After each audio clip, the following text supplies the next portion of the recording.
Good afternoon, everybody. My name is Jason Woodard with Square One Financial Group, and I am going to present a living will workshop today. I'm going to share my screen in just a minute.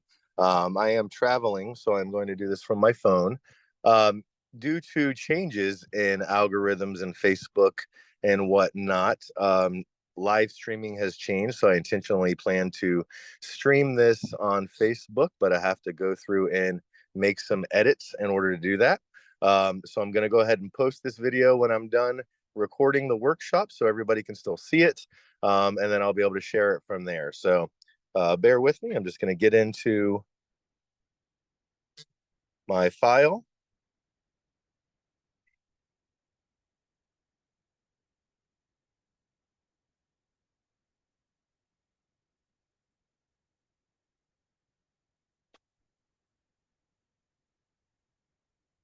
All right, here we go.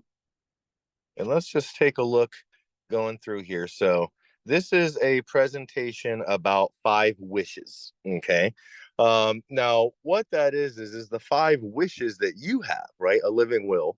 If anything was to happen to you while you were alive and you wanted direction left when you can't speak for yourself of what to do, how to handle the five biggest situations that you're going to face. So, what we're going to do is we're going to dive into this today.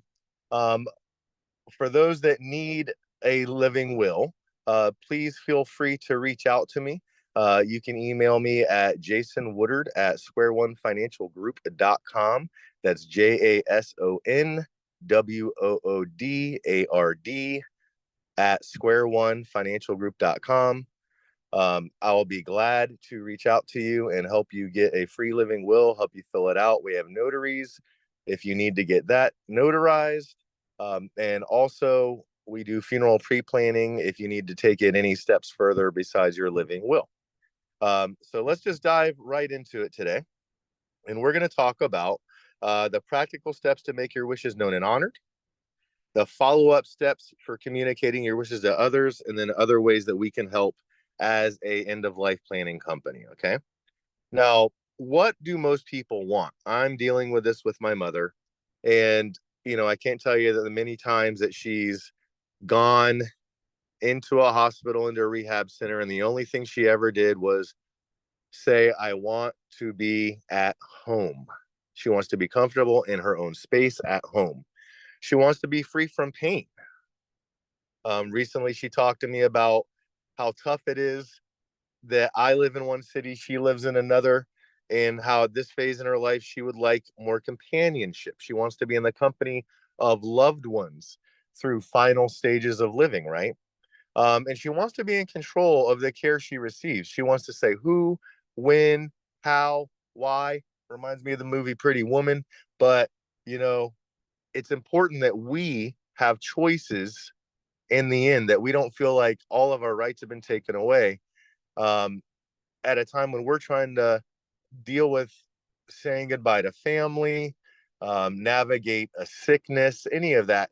It can be very stressful already. So, having something or someone in our corner that helps us retain control is very, very, I would say, it makes you very happy, provides a lot of security for a loved one in that state. Now, the contrast of reality is that less than 25% of Americans actually die at home, even though 70% say that's their wish. A lot of that has to do with lack of paperwork, and some of that has to do with emergencies and things that we can't control, right? Dying is often unnecessarily painful and isolating.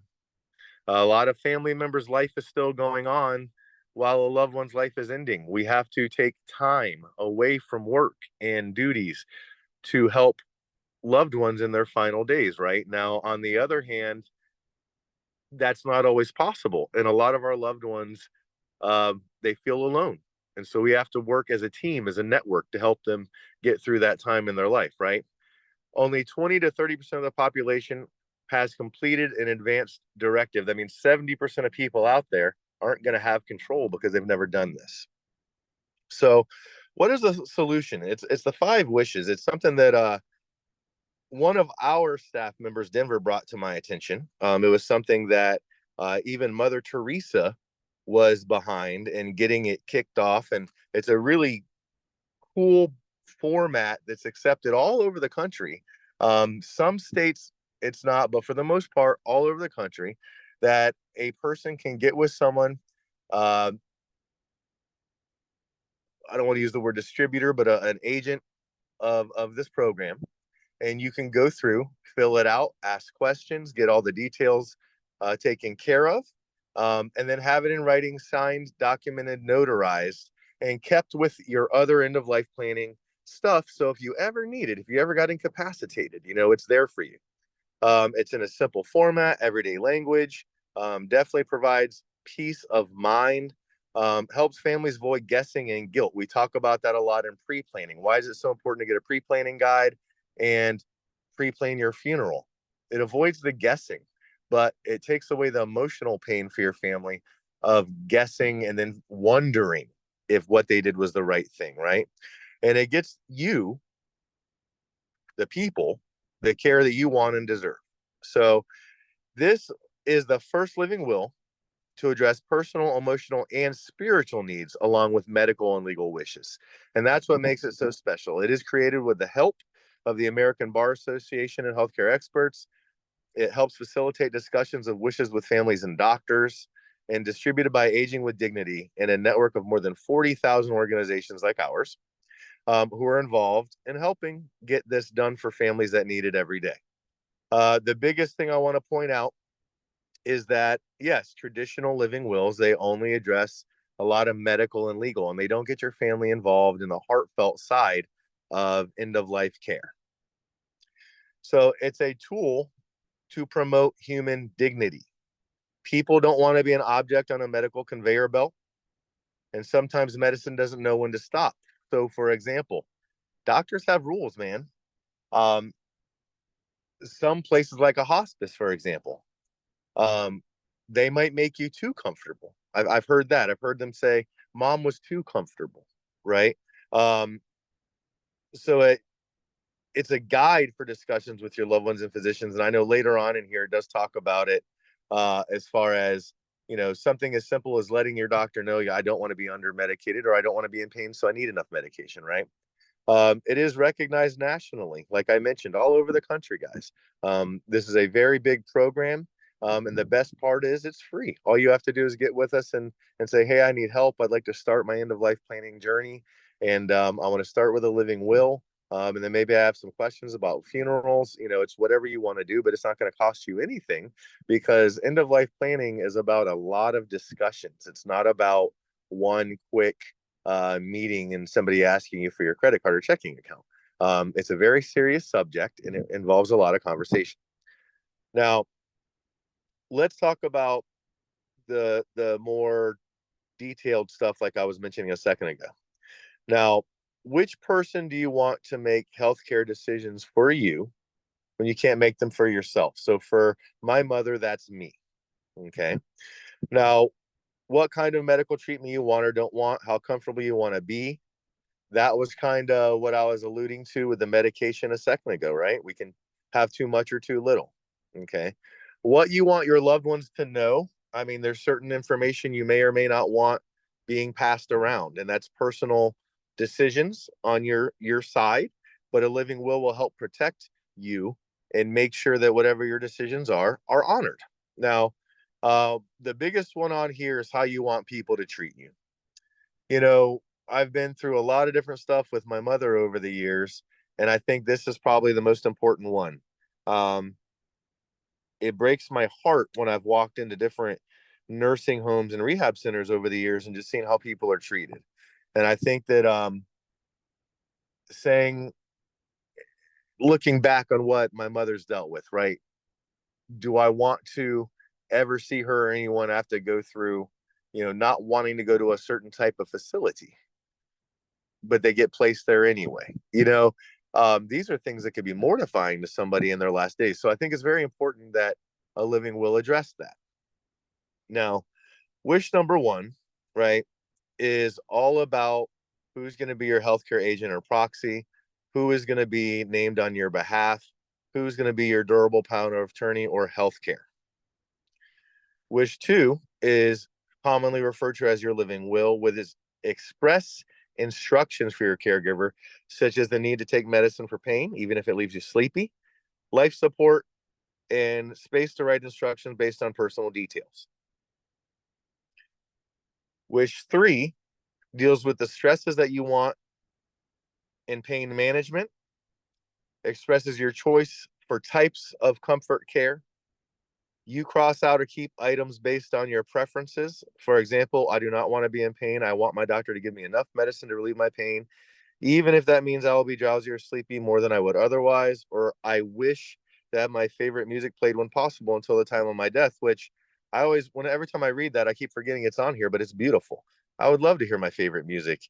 Um, for me, maybe some old classical music or something to bring me peace at a time of stress like that. And maybe your loved ones too. Maybe you would, right? What others should keep in mind if you become seriously ill? Maybe there's things you want expressed to family, right? It could go beyond your healthcare, whether you want to have people around you or your hand held when possible. Maybe you can't speak and you just want someone to hold your hand, but you just need them to know that. If you want prayer said for you, ideas for your surroundings, such as pictures of loved ones, these are all things that you can have control by planning ahead with a living will, such as the 5 wishes versus a traditional living will that just says, don't give me medicine. That's what makes this such a great tool.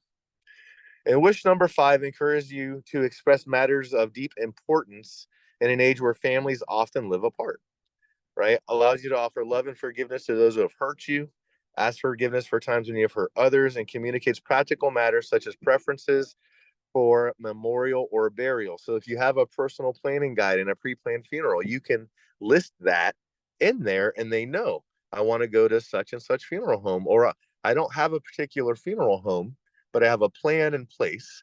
You can choose where you take me, but this is what I want my funeral to look like. I just want to be with the family. So wherever you guys go, pick the appropriate funeral home, which is why unassigned funerals are kind of becoming a little bit more beneficial to families these days because we do live so far apart. And then when it comes to signing the 5 wishes, it's very simple. You schedule an appointment with a representative. We can bring you a personal copy. We can also do it via online. You print your name, read the statements carefully, and ask 2 witnesses to be present. Okay, see the witness statements at your appointment. Sign the 5 wishes in front of your witnesses. The witnesses do not have to read your wishes. They just have to witness you signing the page. Okay.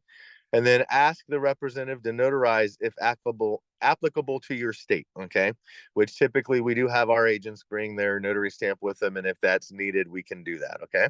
So after you complete the 5 wishes, what do? You make copies of your completed 5 wishes for your family, friends, healthcare agent, and doctor. You discuss them, right? If they don't know about it, they're not going to be able to do it for you. Okay. Keep it available in your top drawer, not your safe deposit box. Why? They need to be able to get a hold of it or find it. And then if you are of poor health, I always recommend keeping it in your wallet card, just like we keep medication lists and different things for emergency responders and physicians to find so that they know, oh, well, this person has a legal document or this person's on this medication so they can take the appropriate path of care when it comes to taking care of you.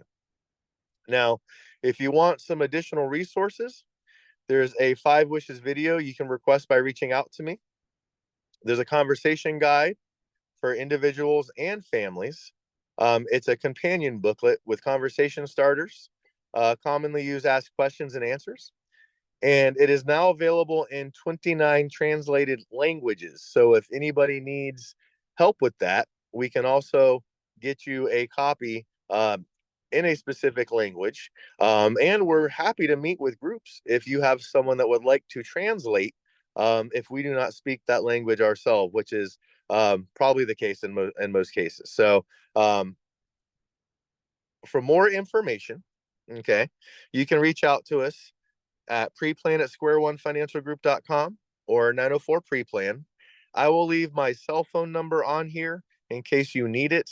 I would be glad to take anyone's call at any time at 904-610-5144, or you can email me as a presenter at jasonwoodard@squareonefinancialgroup.com, or contact anyone at the company where any one of our agents can help you out there. But I hope you've enjoyed this quick presentation. I hope it's been enlightening. And I hope that if you have any questions or needs that you can reach out to us and we can help you with your planning process. I hope everyone has a wonderful day and I look forward to speaking with you sometime in the future. Bye bye.